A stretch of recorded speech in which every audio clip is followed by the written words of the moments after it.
I want you to imagine a profession where the harder you work, the less money you make. Imagine a job where showing up every single day, grinding for hours, and obsessing over every detail actually guarantees you will get fired. It sounds impossible, right? In the corporate world, in construction, in sports, in almost every facet of human existence, effort equals reward. If you want to build a bigger wall, you lay more bricks. If you want to run faster, you train more hours. We are wired, from the moment we start school, to believe that activity equals productivity. But you are a trader. And in trading, that rule is a lie. If you bring that hard work mentality into the markets, it will destroy you. I don't mean it will just make you unprofitable. I mean it will wipe out your savings, your confidence, and your mental health. I'm going to tell you something that might make you angry, or it might save your career. Your job as a trader is not to trade. Your job is to wait. Most of you watching this are losing money, or you are stuck in that break-even cycle where you make $1,000 on Monday and give it all back by Thursday. You think the solution is to learn a new indicator or to stare at the charts for 2 extra hours a day. But the solution is actually to do the one thing you are terrified of doing. Nothing. Over the next 30 minutes, I'm going to dismantle the way you think about money and time. I'm going to show you the math that brokers hide from you. I'm going to explain the neuroscience of why your brain is chemically addicted to losing money. And I am going to give you the blueprint used by the top 1% of traders, the ones who make millions while working a fraction of the time you do. We are going to explore why laziness, calculated, strategic laziness, is the ultimate edge. Part 1, the productivity trap. Let's start with the biggest psychological barrier you face. It's the guilt of inactivity. When you sit down at your trading desk, you feel a pressure to perform. You've likely set aside time for this. Maybe you woke up early, maybe you're trading after work. You have allocated this time to make money. So, when you sit there and the chart is moving and you don't click a button, you feel like you're wasting time. You feel unproductive. This is the productivity trap. In the real world, if you are a salaried employee and you sit at your desk staring at the wall for 4 hours, you are a bad employee. But in trading, if you sit at your desk and stare at the wall for 4 hours because there is no clear setup, you are an elite employee. You have just saved your capital from risk. You have done your job. The problem is that you equate trading with clicking the mouse. You think that until you have entered a position, you haven't actually started work. This is completely backwards. The execution of the trade is not the work. The execution is just the receipt. The work is the waiting. The work is the discipline it takes to say no to the mediocre setups that are trying to seduce you. Think of a sniper in the military. A sniper doesn't get paid for how many bullets they fire. A machine gunner might fire thousands of rounds to suppress an enemy, but a sniper might lie in the mud, in the rain, perfectly still for 3 days, just to take one single shot. Now, imagine if that sniper got bored after 2 hours and just started shooting at trees because he felt like he wasn't working enough. He would give away his position, he would waste his resources, and he would likely get killed. You are the sniper. But most of you are acting like machine gunners, spraying bullets at the market hoping something hits. Every time you enter a trade just to be in the market, you are exposing your camouflage. You are exposing your capital to risk for no reason other than your own need to feel busy. Here is the cold, hard reality. The market does not care about your financial goals. The market does not care that you need to pay rent this month. The market does not care that you have a goal to make 10% a week. The market is a chaotic, flowing river of liquidity. Sometimes it offers opportunity and sometimes it offers nothing. When you force a trade because you want to make money, you are imposing your will on a system that is bigger than you. You are trying to dictate terms to the ocean. And the ocean always wins. Part 2, the mathematical suicide of churn. Now, let's move away from philosophy and look at the math because the math is terrifying and almost nobody talks about it in this way. We need to talk about the churn. Every single time you enter a trade, you start the game with a negative score. Before the price even ticks in your favor, you are losing money. You have the spread, which is the difference between the buy and sell price. You have commissions. If you are holding overnight, you have swap fees. If you are trading size, you have slippage. Let's put real numbers on this because vague concepts don't hurt enough. You need to feel this. Let's say you are trading a standard strategy. You think you have an edge. Maybe you think your edge is 5%. That means over a large sample of trades, you expect to make 5% profit. But let's say your cost of doing business, the spread, the commission, the slippage, amounts to just 0.5% per trade. If you take one trade, that cost is negligible. But if you take 200 trades a year, that is a 100% cumulative cost drag on your account. You are fighting a massive uphill battle. You are trying to run a sprint while wearing a weighted vest that gets heavier with every single step you take. I analyzed data from hundreds of retail trading accounts, and the correlation is undeniable. The most active traders had the worst returns. The top 20% of active traders, the guys who are scalping all day in and out, they lost an average of 8% per year. Meanwhile, the traders who barely touched their accounts, the ones who traded rarely, lost significantly less. And the tiny percentage of traders who were actually profitable? They traded 70% less than the average person. Why is this? It's because of how edge works. An edge in the market is not a magic wand. It's a tiny, fragile statistical advantage. Maybe you have a 52% chance of winning. That's an edge. But that edge is so small that if you overtrade, the transaction costs eat the entire thing alive. Imagine you are running a casino. The casino has a mathematical edge on every game. But imagine if the casino had to pay a massive tax to the government every single time a player spun the roulette wheel. Eventually, the tax would outweigh the house edge and the casino would go bankrupt. When you overtrade, you are taxing yourself into bankruptcy. Furthermore, not all trades are created equal. This is a concept that is critical to understand. In any given week, there might be 10 potential setups that look vaguely like your strategy. 2 of them are A+ setups. Perfect context, perfect alignment, high probability. 3 of them are B setups. Decent, but maybe one factor is off. And 5 of them are C setups. Garbage that you are just hallucinating because you're bored. When you trade frequently, you aren't just taking the A setups. You are mixing in the B's and the C's. You are diluting your own quality. You are taking a glass of pure, fine wine, which is your high probability edge, and you are pouring buckets of water into it.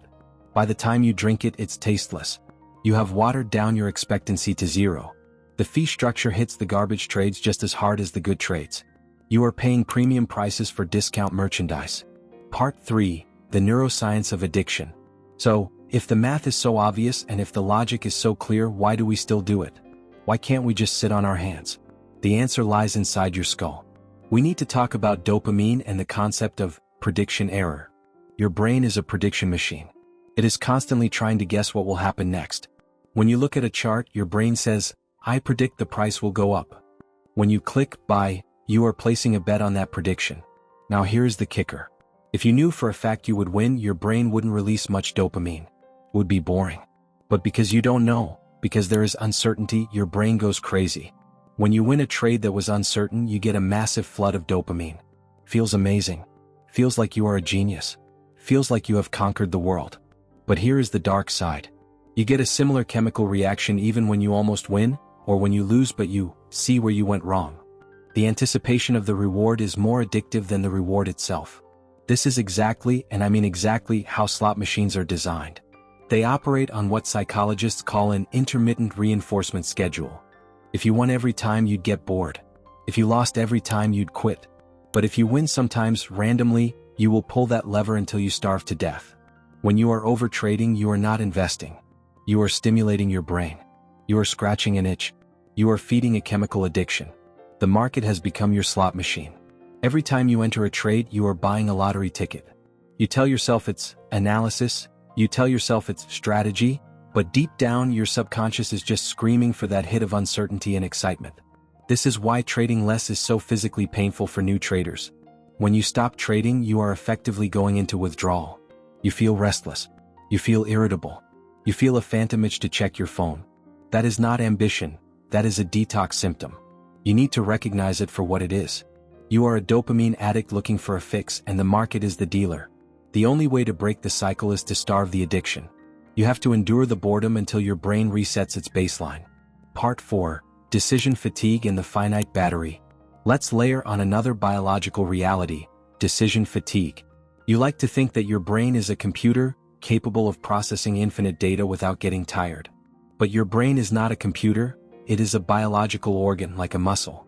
And just like your biceps fail after too many reps, your decision-making ability fails after too many choices. There have been studies on judges, people whose entire job is to be objective. They analyzed parole hearings. They found that prisoners who had their hearings early in the morning were much more likely to be granted parole. Prisoners who had their hearings late in the afternoon, when the judges were tired and hungry, were almost always denied. The judges weren't being malicious, their brains were just out of energy. It takes mental glucose to make a complex decision, and when the tank is empty, the brain defaults to the easiest option. Trading is a series of high-stakes, complex decisions under extreme uncertainty. It is one of the most cognitively demanding tasks a human can do. If you are scalping and taking 20 trades a day by trade number 15, you are literally not the same person you were at the start of the session. Your prefrontal cortex, the part of your brain responsible for logic, risk management, and long-term planning, has shut down. You are operating on instinct and emotion. You start seeing patterns that aren't there. You start ignoring your stop losses. You start revenge trading to make back a loss. You don't notice this happening. That's the scary part. You feel like you are still focused. But your judgment is impaired, just like a drunk driver thinks they are fine to drive. The best hedge fund managers and proprietary traders I know treat their mental capital like gold. They know they only have a certain amount of high-quality decision fuel in the tank each day. They don't waste it on low-quality setups. They save it. They sit, they wait, they conserve their energy. So that when the perfect high-probability moment arrives, they are fresh, they are sharp, and they can execute without hesitation. If you are exhausted from fighting choppy markets all morning, you will not have the mental fortitude to handle the real move when it finally happens in the afternoon. You will either miss it because you're burnt out or you will mismanage it because you're tilted. Part 5. The punch card mentality. So how do we fix this? How do we switch from the machine gunner to the sniper? Warren Buffett has a famous thought experiment that he shares with students. He says, I could improve your ultimate financial welfare by giving you a ticket with only 20 slots in it so that you had 20 punches, representing all the investments that you got to make in a lifetime. And once you'd punched through the card, you couldn't make any more investments at all. Think about that. 20 trades.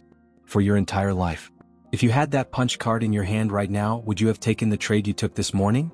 Would you have taken the trade you took yesterday? I guarantee the answer is no. You would have looked at that setup and said, it looks okay, but is it worth one of my 20 precious slots? And you would have passed.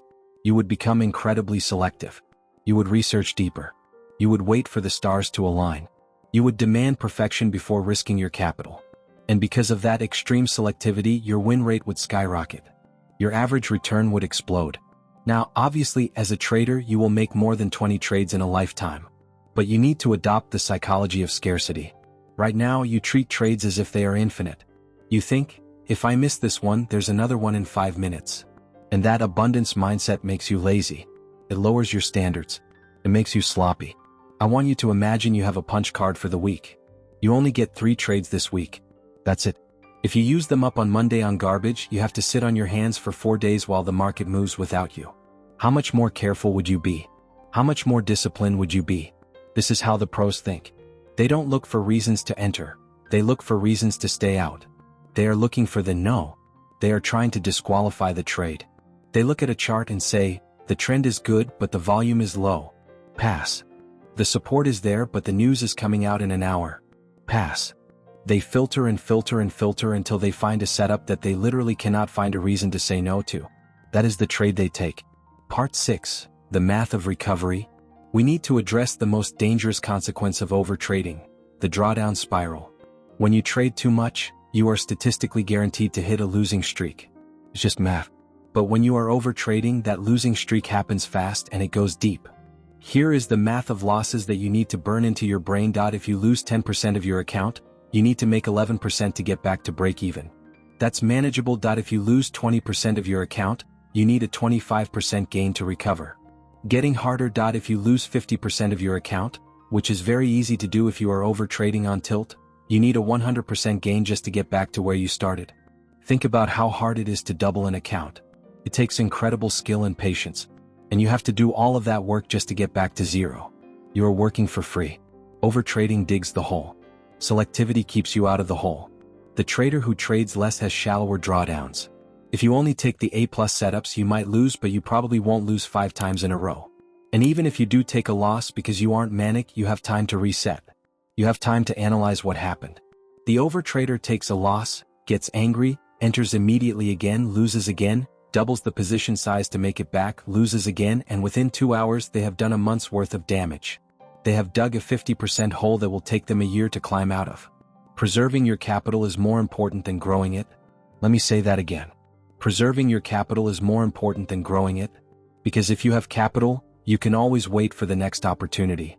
If you blow your capital on mediocre trades, you are out of the game. You are finished. Part 7. The Traffic Light Protocol. I want to give you a practical framework to use starting tomorrow. This is not a trading strategy, it is a filtration system. It is called the traffic light protocol. Every time you look at a chart, categorize the setup into one of three colors. Green light, this is the A+ trade. Everything aligns. The higher time frame trend is with you. The immediate momentum is with you. You are at a key support or resistance level.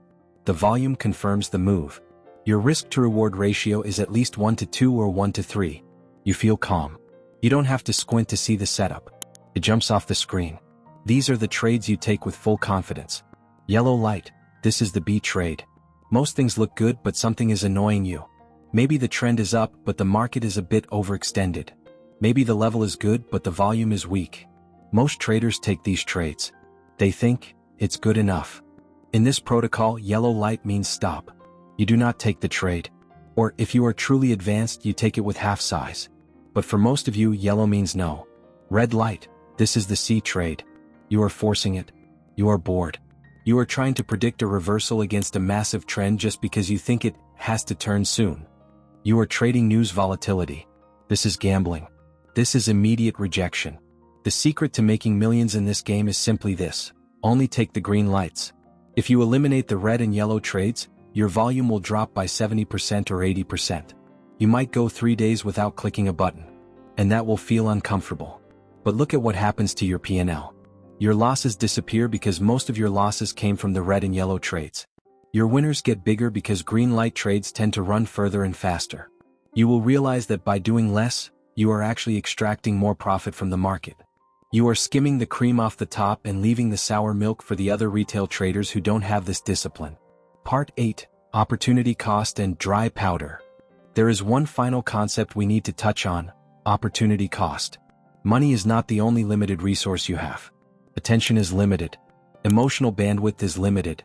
When you are stuck in a bad trade, a mediocre trade that is chopping around, going nowhere, maybe slightly red, you are suffering from opportunity cost. Your mental energy is tied up in managing that garbage position. You are stressing over it. You are watching every tick. And while you are distracted by that mediocre trade, the perfect trade happens on another pair or another asset, and you miss it. You miss it because you didn't see it, or you miss it because your margin is tied up in the bad trade. The best traders act like a coiled spring. They are sitting in cash. Cash is not nothing. Cash is a position. Cash is the position of maximum potential. When you are in cash, you are ready to strike at a moment's notice. You are not stressed, you are not defensive.